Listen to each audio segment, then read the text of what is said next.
जोहार आप सभी स्टूडेंट्स का आप सभी के YouTube channel Jharkhand math zone पर मैं सहीन चंद्र आप सभी स्टूडेंट्स का स्वागत करता हूं आप सभी के YouTube channel Jharkhand math zone पर। तो प्यारे बच्चों, आप सभी का स्वागत है लेक्चर नंबर 11 में। थ्योरी ऑफ रियल फंक्शंस का वीडियो लेक्चर सेशन चल रहा है, सेमेस्टर 3 के बच्चों के लिए चल रहा है, पेपर नंबर 5 चल रहा है, ऑल यूनिवर्सिटीज़ के लिए चल रहा है, चाहे आप BBM से हो, चाहे आप BBU से हो, चाहे आप BHU से हो, चाहे आप SKMU से हो, चाहे आप दिल्ली यूनिवर्सिटी से हो, आप कोई भी यूनिवर्सिटी से क्यों ना पढ़ रहे हो, आपके लिए ये वीडियो लेक्चर सेशन बहुत ही इंपॉर्टेंट होने वाला है। तो जैसा कि दोस्तों आप देख पा रहे हैं, ये मैंने 2017 का एक क्वेश्चन लिया हुआ हूँ, मतलब जो कि आ चुका है एग्ज़ाम में, आपका एग्जामिनेशन में। अगर आप BBU से हैं तब आपके BBU में ये पूछा गया है, ठीक है। और इससे पहले आपको मालूम होगा कि लेक्चर नंबर 10 में मैंने बताया था आपको कि लिमिट से रिलेटेड क्या क्या थ्योरम्स पढ़नी है, और आज के इस वीडियो लेक्चर सेशन में मैं आपको बताऊंगा लिमिट के ही थ्योरम को, है ना। लिमिट का पहला थ्योरम जो है उसको मैं यहाँ पर डिस्कस करूँगा। The limit of a sum of two functions is equal to sum of the limits, है ना। मतलब दो फंक्शंस का अगर हम लोग सम करें और उसका जो लिमिट आएगा वो किसके बराबर होगा, उन दोनों फंक्शंस के लिमिट के सम के बराबर आएगा, ठीक है। इसी चीज़ को हम लोग प्रूफ करने वाले हैं। तो देखिए क्या है, समझिए, हम लोग को प्रूफ ये करना है, ये चीज़ को प्रूफ करना है, ठीक है ना।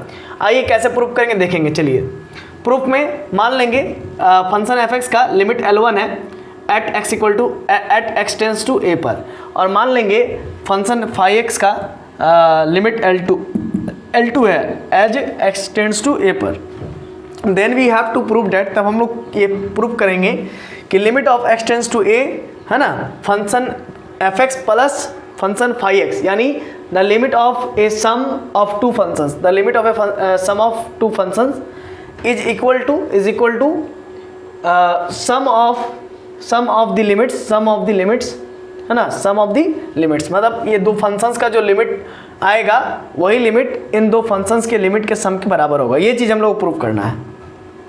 तो हम लोग क्या कर लेंगे यहाँ पर, सिंस हम लोग जानते हैं कि limit x tends to a पर फंक्शन f(x) का लिमिट L1 है, तो therefore by the definition of epsilon delta of limit, तो एप्सिलॉन डेल्टा ऑफ लिमिट क्या कहता है, अगर किसी फंक्शन f(x) का लिमिट L1 है as x tends to a पर, तो एप्सिलॉन डेल्टा डेफिनेशन क्या कहता है लिमिट का, वो कहता है कि अगर ऐसा है तो f(x) में से अगर आप L1 को घटा दीजिए, क्योंकि f(x) का लिमिट L1 है तो फंक्शन f का लिमिट L1 है, तो फंक्शन f(x) में से आप L1 घटा दीजिएगा तो वो एप्सिलॉन से छोटा होगा।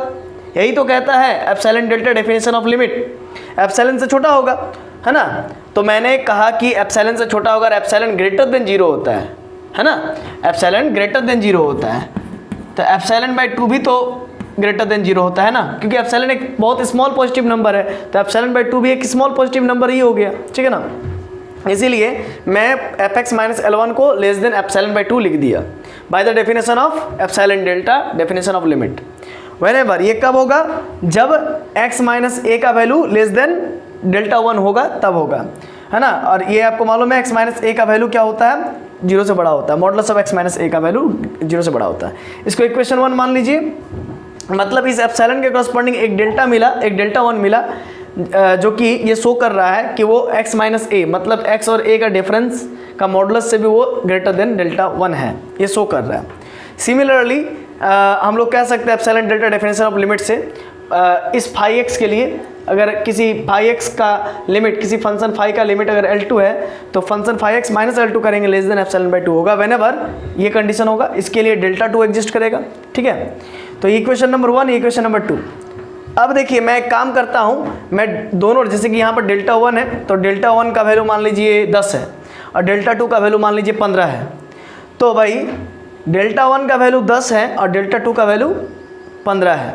मैं कह रहा हूँ कि जैसे ये बोल रहा है कि 10 से छोटा होना चाहिए, ये बोल रहा है कि 10 से छोटा होना चाहिए तभी ये चीज़ होगा, मतलब डेल्टा 1 का वैल्यू मैंने कहा 10 है, ठीक है, सपोज किया मैंने, तो फिर इसका मतलब ये कि x माइनस a का जो मॉडुलस है वो 10 से छोटा होगा तभी ये चीज़ होगा, है ना।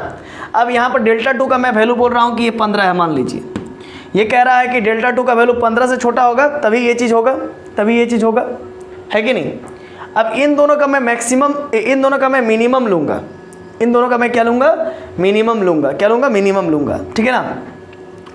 अगर ये 15 से छोटा पर ये चीज़ सेटिस्फाइड हो रहा है और ये 10 से छोटा पर ये चीज़ सेटिस्फाइड हो रहा है, तो इसका मतलब ये 10 से छोटा पर भी सेटिस्फाइड होना चाहिए। मतलब अगर ये 10 से छोटा पर ये चीज़ को सेटिस्फाइड कर रहा है और ये डेल्टा 2 से छोटा पर इस चीज़ को सेटिस्फाइड कर रहा है, तो ये तब तो 15 से छोटा में भी सेटिस्फाइड कर सकता है कि नहीं है। मतलब ये कि मैं ये कहना चाह रहा हूँ कि देखिए, मैं ये कहना चाह रहा हूँ कि ये जो वैल्यू है ये 10 से छोटा पर सेटिस्फाइड कर रहा है और ये 10 से छोटा पर इस चीज़ को सेटिस्फाइड कर रहा है। क्लियर है। अब ये जो वैल्यू है डेल्टा 2 का वैल्यू, ये भी क्या कर रहा है, 10 से छोटा पर ही सेटिस्फाइड कर रहा है। मतलब ऐसा समझिए, सपोज कीजिए ये 15 इक्वल टू 15 है, लेकिन मैं कह रहा हूँ कि ये 10 से छोटा पर भी ये इसी चीज़ को सेटिस्फाइड कर सकता है। मतलब अगर ये, चूँकि डेल्टा तो एक ग्रेटर देन 0 वैल्यू है, तो ये 10 से छोटा पर इस चीज़ को सेटिस्फाइड कर रहा है और मैं कह रहा हूँ किसका वैल्यू, डेल्टा 2 का वैल्यू 15 ले लिया मैंने, लेकिन मैं कह रहा हूँ कि डेल्टा 2 का वैल्यू अगर आप 10 भी ले लीजिएगा तो भी इस चीज़ को ये सेटिस्फाइड करेगा। मतलब डेल्टा 2 का वैल्यू अगर 10 भी रहेगा तो भी इस चीज़ को सेटिस्फाइड किया जाएगा। ठीक है, तो क्यों ना हम इन दोनों का मिनिमम ले लें। तो इन दोनों का मिनिमम क्या हो जाएगा, 10 और 15 का मिनिमम तो 10 हो जाएगा, है ना। तो इसीलिए मैंने इन दोनों का डेल्टा 1 और डेल्टा 2 का मिनिमम लिया है। तो डेल्टा 1 डेल्टा 2 का मिनिमम को मैं मान लिया कि डेल्टा 1 ही मिनिमम है, तो डेल्टा 1 को मैंने, उसका मिनिमम को हम 10 डेल्टा मान लिए, है ना। डेल्टा 1 को मैंने डेल्टा मान लिया, मिनिमम को, इन दोनों का मिनिमम को मैंने डेल्टा मान लिया। समझ गए ना। अब ये कन्फर्म नहीं है कि डेल्टा 2 ही जो है कि ग्रेटर होगा डेल्टा 1 से। डेल्टा 1 भी बड़ा हो सकता है, डेल्टा 2 भी बड़ा हो सकता है। ठीक है, उससे मैटर नहीं करता है। मेन मैटर ये करता है कि हम लोग देखेंगे डेल्टा 1 है, यहाँ पर डेल्टा 2 है, दोनों में जो सबसे मिनिमम होगा उसी को हम लोग सिलेक्ट करेंगे, है ना। ये सब चीज़ के बारे में मैंने कंसेप्ट बहुत गहराई से दिया था रियल एनालिसिस सेमेस्टर 2 में, है ना। हालांकि आप यहाँ पर भी समझ सकते हैं। देखिए एक यहाँ पर मैं कुछ डायग्राम बना के बताता हूँ। सपोज कीजिए ये डेल्टा 1 है, ठीक है, ये डेल्टा 1 है, ठीक है, और सपोज कीजिए ये जो है कि डेल्टा 2 है, या फिर इसको यहाँ पर ले लेते हैं, डेल्टा 2 इससे बड़ा है। तो मैं क्या कह रहा हूँ कि डेल्टा 1 के लिए सेटिस्फाइड है और वो चीज़ डेल्टा, और ये जैसे डेल्टा 1 पर ये चीज़ सेटिस्फाइड कर रहा है, तो मैं यहाँ पर कह रहा हूँ कि यहाँ पर भी अगर आप डेल्टा 1 लीजिएगा ना तो भी यही चीज़ को सेटिस्फाइड करेगा। तो मैं जस्ट एक नया दिखाने के लिए मैं डेल्टा 2 ले लिया, ठीक है। तो इसका मतलब हम डेल्टा 2 से छोटा भी लेंगे वैल्यू, यानी कि डेल्टा 1 के बराबर भी ले लेंगे तो भी इस चीज़ को सेटिस्फाइड किया जाएगा। मतलब इन दोनों के मिनिमम को लेंगे तो भी इस चीज़ को सेटिस्फाइड किया जाएगा, है ना। तो वही बात यहाँ पर है। तो हमने क्या किया बाबू, हमने ये क्या कि इन दोनों का मिनिमम जो है वो डेल्टा 1 और डेल्टा 2 का मिनिमम को मैंने डेल्टा मान लिया, मैंने यहाँ पर डेल्टा मान लिया। अब होगा क्या, देन फ्रॉम इक्वेशन 1, ये इक्वेशन 1 से fx minus L1 less than epsilon by 2 when ever यहाँ पर 0 greater than x minus 0 is less than x minus a and less than यहाँ पर डेल्टा 1 की जगह पर तब डेल्टा हो जाएगा। ये इसको इक्वेशन नंबर 3 मान लेंगे। और फ्रॉम इक्वेशन 2, ये इक्वेशन नंबर 2, यहाँ से इसमें भी क्या होगा, इस डेल्टा 2 की जगह पर डेल्टा ओनली हो जाएगा, है ना, डेल्टा ओनली हो जाएगा, ठीक है ना। 5x माइनस L2, यहाँ पर 5x फंक्शन था इक्वेशन नंबर 2 में, तो इसीलिए वही चीज़ हुआ। Less than epsilon by 2 when ever 0 से बड़ा x माइनस ए होगा, लेस देन डेल्टा होगा। डेल्टा यहाँ पर 2 था तो उसको मैंने, यहाँ पर डेल्टा 2 था, मैंने डेल्टा लिख दिया क्योंकि दोनों का मिनिमम को लिखना था, ठीक है। अब चलिए आगे आइए। नाउ फ्रॉम इक्वेशन 3 एंड 4, तो इक्वेशन 3 ये है नीचे वाला और इक्वेशन नंबर 4 वो वाला है। तो दोनों को कंबाइन कर देंगे, function fx minus L1 plus 5x, तो इन दोनों को जोड़ दिया और माइनस L1 यहाँ का और माइनस L2 यहाँ का, ठीक है ना। अब ये क्या किया मैंने, fx प्लस 5x को एक साथ किया, माइनस L1 और L2 को कॉमन कर लिया। इससे कुछ फ़ायदा नहीं हुआ तो फिर हमने क्या किया, फिर दोबारा इसको रिटर्न करके वही कर दिया, function fx minus L1 plus function 5x plus minus L2। और आपको एक चीज़ मालूम होगा, ट्राइंगल इनइक्वालिटी में इसको, इस 5x माइनस L1 को आप x कहिए, क्या कहिए, x कहिए, और इस fx माइनस L1 को x कहिए, पूरा कैपिटल X कहिए, और इस पोर्शन को y कहिए। तो x प्लस वाई क्या होता है, less than mod of x plus y. यहाँ पर मैं बता देता हूँ, triangle inequality, mod of x plus y किससे लेस देन होता है, mod of x plus mod of y। ये मैंने सेमेस्टर 2 में आपको करवाया था, है ना, ट्राइंगल इनइक्वालिटी को, है ना, इसका प्रूफ भी मैंने करवाया था सेमेस्टर 2 में, आपको याद होना चाहिए। है ना। तो वही चीज़ यहाँ पर लगाया है, देख लीजिए, लेस देन और इक्वल टू, ये चीज़ किससे लेस देन हो जाएगा, 5x minus L1 plus 5x plus minus L2, less than और इक्वल टू होगा, ठीक है ना। इसी कंसेप्ट का इस्तेमाल हुआ है यहाँ पर, है ना। ट्राइंगल इनइक्वलिटी कहते हैं इसको, ठीक है ना। अब इसको इरेज कर देते हैं, आप बगल में लिख सकते हैं triangle inequality, by triangle inequality लिख सकते हैं। और 5x देखिए fx माइनस L1 किससे बड़ा है, ये किससे छोटा है, देखिए तो जरा, fx माइनस L1 किससे छोटा है, तो एप्सिलॉन बाई 2 से, इसीलिए ये चीज़ एप्सिलॉन बाई 2 से छोटा हो गया। और 5x माइनस L2 किससे छोटा है, तो एप्सिलॉन बाई 2 से, तो ये भी चीज़ एप्सिलॉन बाई 2 से छोटा हो गया। इन दोनों को जोड़ देंगे तो क्या हो जाएगा, 2 एप्सिलॉन बाई 2, है ना। एलसीएम लेंगे तो 2 एप्सिलॉन बाई 2, हाफ और हाफ को जोड़ेंगे तो 1 होगा, तो एप्सिलॉन हो जाएगा। तो यानी कि ये मेरा फंक्शन, ये जो पार्ट आया है, ये पार्ट किससे छोटा हो गया, एप्सिलॉन से छोटा हो गया। कब हुआ, व्हेनेवर ये x माइनस a का जो मॉडुलस है 0 से बड़ा था और लेस देन डेल्टा था, तभी ये हुआ, है ना, तभी ये चीज़ हुआ। चलिए आप इतना कीजिए, पहले स्क्रीनशॉट ले लिए, अब इसको इरेज करेंगे, है ना, इरेज करेंगे।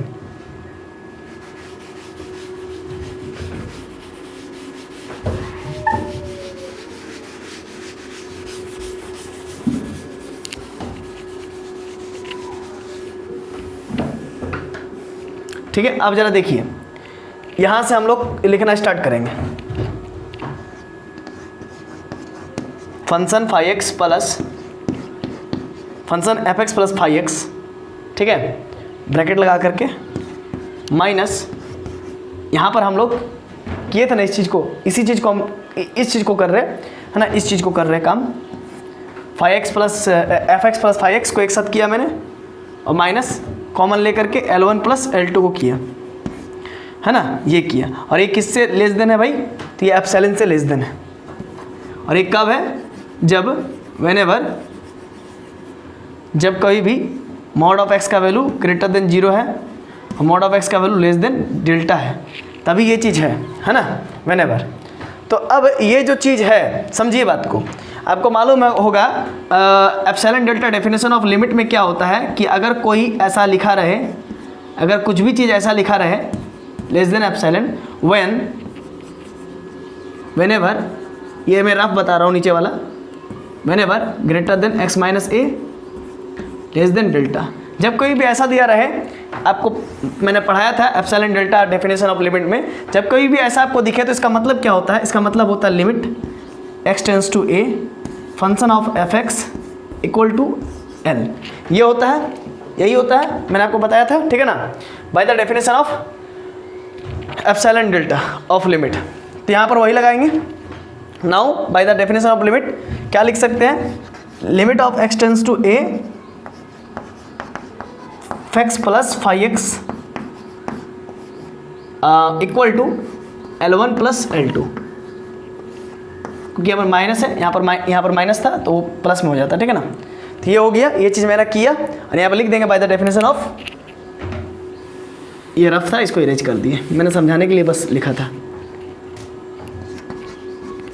बाय द डेफिनेशन ऑफ, है ना, epsilon delta, bye the definition of epsilon delta of limit, limit के एप्सिलॉन डेल्टा डेफिनेशन से इस ये ऐसा है तो इसको ऐसा लिख दिया मैंने।